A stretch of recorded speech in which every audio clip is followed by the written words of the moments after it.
Dear student, good morning. आज class first year का lesson 2 atomic structure परमाणु संरचना का नेक्स्ट पार्ट स्टार्ट कर रहे हैं। इसका नाम है समस्थानिक। समस्थानिक किसे कहते हैं? एक ही तत्व के ऐसे परमाणु जिनके परमाणु क्रमांक समान हो किंतु परमाणु भार भिन्न भिन्न हो, समस्थानिक कहलाते हैं। जैसे हाइड्रोजन के 3 समस्थानिक होते हैं। फर्स्ट है प्रोटियम, जिसे 1H1 इसका सिंबल है। नीचे लिखी हुई संख्या परमाणु क्रमांक कहलाती है और ऊपर लिखी हुई संख्या परमाणु भार कहलाती है। तो पहला है 1H1 मतलब प्रोटियम, दूसरा है 1H2 ड्यूटीरियम, जिसे D से भी डिनोट किया जाता है, और तीसरा है 1H3 ट्राइटियम, जिसे T से भी डिनोट करते हैं। तो हाइड्रोजन के 3 समस्थानिक होते हैं। इसी प्रकार से कार्बन के भी 2 समस्थानिक होते हैं, कार्बन 12 और कार्बन 14, यानी C एटॉमिक नंबर 6 और एटॉमिक वेट 12, और C14 मतलब परमाणु क्रमांक 6 और परमाणु भार 14। इसमें जो C14 है इसका उपयोग कार्बन डेटिंग के लिए किया जाता है। कार्बन डेटिंग का मतलब होता है जीवाश्मों की आयु निर्धारण करने के लिए कि जीवाश्म की आयु कितनी है, उसका पता लगाने के लिए कार्बन 14 का उपयोग किया जाता है। समस्थानिक, जैसा इसका विच्छेद अगर करें तो इससे मालूम चलता है समान स्थान वाले, और पीरियोडिक टेबल में समान स्थान पर केवल एक ही तत्व रहता है। समान स्थान पर केवल एक ही तत्व रहता है, इसलिए एक ही तत्व के परमाणुओं की बात की जाती है इसमें। तो समस्थानिक जो घटनाएं घटेंगी वो एक ही प्रकार के परमाणुओं में होती है, भिन्न भिन्न प्रकार के परमाणुओं में ये घटना नहीं होगी। अगर आप सोचें कि हाइड्रोजन और कार्बन के बीच में समस्थानिक हो जाए, पॉसिबिलिटी नहीं है। कार्बन या किसी अन्य तत्व के बीच में हो जाए, पॉसिबिलिटी नहीं है। समस्थानिक सिर्फ एक ही प्रकार के तत्वों में पाई जाती है, कोई भी हो। हाइड्रोजन का एग्जाम्पल आपको बताया, कार्बन का एग्जाम्पल बताया, इस तरह से ऑक्सीजन का भी होता है। ऑक्सीजन के भी 3 समस्थानिक होते हैं, ऑक्सीजन 16, ऑक्सीजन 17 और ऑक्सीजन 18। आइए नेक्स्ट टॉपिक पे चलते हैं। नेक्स्ट टॉपिक है समभारी। समभारी, इसका विच्छेद करके देखें। समभारी मतलब समभारी, अगर इसका विच्छेद करें इसका क्या निकलता है? समान प्लस भार, अर्थात समान भार वाले। समान भार से तात्पर्य है कि ऐसे तत्व जिनके परमाणु भार समान हो।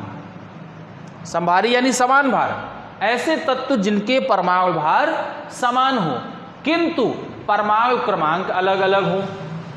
परमाणु भार समान हो किंतु परमाणु क्रमांक अलग अलग हो, उन्हें समभारी कहा जाता है। इस प्रकार की जो घटना होती है वो अलग अलग तत्वों के मध्य पाई जाती है, समान तत्वों में यह घटना नहीं होती। समभारी की घटना अलग अलग तत्वों में पाई जाएगी जिसमें परमाणु भार समान होने चाहिए। तो इसकी परिभाषा क्या होती है कि विभिन्न तत्वों के ऐसे परमाणु जिनके परमाणु भार समान किंतु परमाणु क्रमांक भिन्न भिन्न होते हैं, समभारी कहलाते हैं। एग्जाम्पल देखते हैं उसका। C14 यानी कार्बन 14 और N14 नाइट्रोजन 14। देखिए इसमें परमाणु क्रमांक कार्बन का 6 है और नाइट्रोजन का 7 है, तो परमाणु क्रमांक तो भिन्न भिन्न हो गए, लेकिन परमाणु भार कार्बन का भी 14 है और नाइट्रोजन का भी 14 है, तो परमाणु भार इन दोनों के समान हो गए और दोनों तत्व भी भिन्न भिन्न है, एक कार्बन है दूसरा नाइट्रोजन है। तो वही परिभाषा में बताया गया कि विभिन्न तत्वों के ऐसे परमाणु जिनमें परमाणु भार समान हो लेकिन परमाणु क्रमांक भिन्न भिन्न हो वो समभारी कहलाते हैं। अतः यहाँ पर कार्बन और नाइट्रोजन दोनों समभारी तत्व हैं। चलते हैं नेक्स्ट टॉपिक की ओर, सम न्यूट्रॉनिक। इसका भी विच्छेद करके देख लें। सम न्यूट्रॉनिक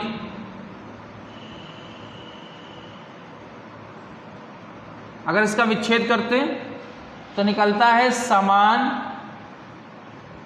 न्यूट्रॉन वाले, मतलब जिनमें न्यूट्रॉन की संख्या समान हो। सम न्यूट्रॉनिक का तात्पर्य है जिनमें न्यूट्रॉन की संख्या समान होती है उन्हें सम न्यूट्रॉनिक कहते हैं। और इस प्रकार की जो घटना है वो भी दो या दो से अधिक भिन्न भिन्न तत्वों के मध्य में पाई जाती है।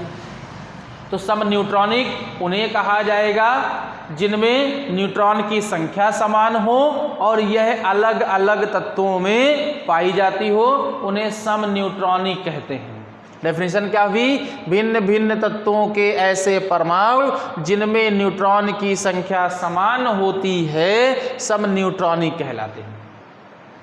एग्जाम्पल देखते हैं, कार्बन 14 और ऑक्सीजन 16। कार्बन का परमाणु क्रमांक 6 और परमाणु भार 14 है। न्यूट्रॉन की संख्या निकालने का फार्मूला होता है परमाणु भार माइनस परमाणु क्रमांक, अर्थात A माइनस जेड। परमाणु भार कार्बन का है 14 और परमाणु क्रमांक है 6। 14 में से 6 घटा दिए, 8 न्यूट्रॉन की संख्या निकल कर आ गई। इसी तरह से ऑक्सीजन 16 के लिए न्यूट्रॉन की संख्या देखते हैं तो A माइनस जेड फार्मूला हो गया इसका, न्यूट्रॉन की संख्या बराबर परमाणु भार दिया है 16, परमाणु क्रमांक दिया है 8, 16 में से 8 माइनस कर दिया, 8 आ गया। तो देखिए यहाँ पर कार्बन में भी न्यूट्रॉन की संख्या 8 आ रही है, ऑक्सीजन में भी न्यूट्रॉन की संख्या 8 आ रही है, अर्थात दोनों में न्यूट्रॉनों की संख्या समान है। अतः यह दोनों ही तत्व सम न्यूट्रॉनिक कहलाएंगे और दोनों ही जो तत्व हैं वो अलग अलग हैं। जैसा कि परिभाषा में बताया गया था कि सम न्यूट्रॉनिक जिनमें न्यूट्रॉन की संख्या समान हो और वो तत्व भी भिन्न भिन्न हो उन्हें सम न्यूट्रॉनिक कहते हैं। ये टॉपिक सभी बच्चे अपनी कॉपी पर आज नोट कर लेंगे और उसको प्रिपेयर भी करेंगे। नेक्स्ट टॉपिक की नेक्स्ट डे पर इसके आगे का नेक्स्ट टॉपिक बताया जाएगा। तब तक के लिए हैव ए गुड डे।